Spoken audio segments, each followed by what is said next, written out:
As for innovation, okay, we've all toyed with 3D printing.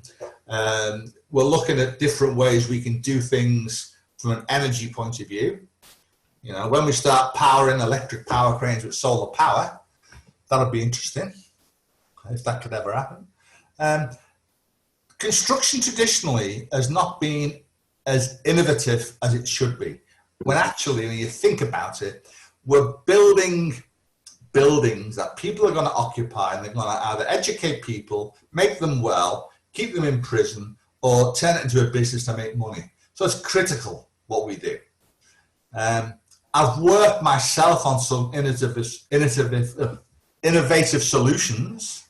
I worked on a job in England where we used a just-in-time method for ordering materials, and all the materials were brought to the guy on the tools. So the guy doing the sprinklers, he literally put his hand down, and there were all his bits and pieces. It did help that we were building a car plant, and that was the way they wanted us to do it.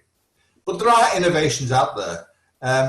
When I look online on different websites, there's always innovations and apps for this, that, and the other. But there's lots of things we haven't cracked yet, right?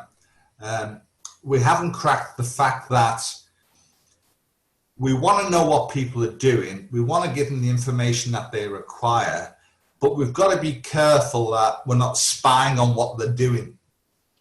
You know, there's all sorts of, you know, there's issues involved with spying on your workforce, especially a construction workforce.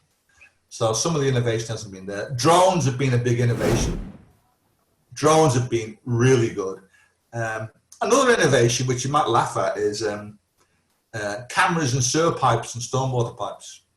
If ever you've been involved in a job where you're doing a dilapidation survey and you get the boys in to put the drain, I did one in Wickham Terrace, and I was amazed at the state of our sewerage system in Brisbane. But you couldn't have done that, you know, 25 years ago. So yeah, the advantages are there.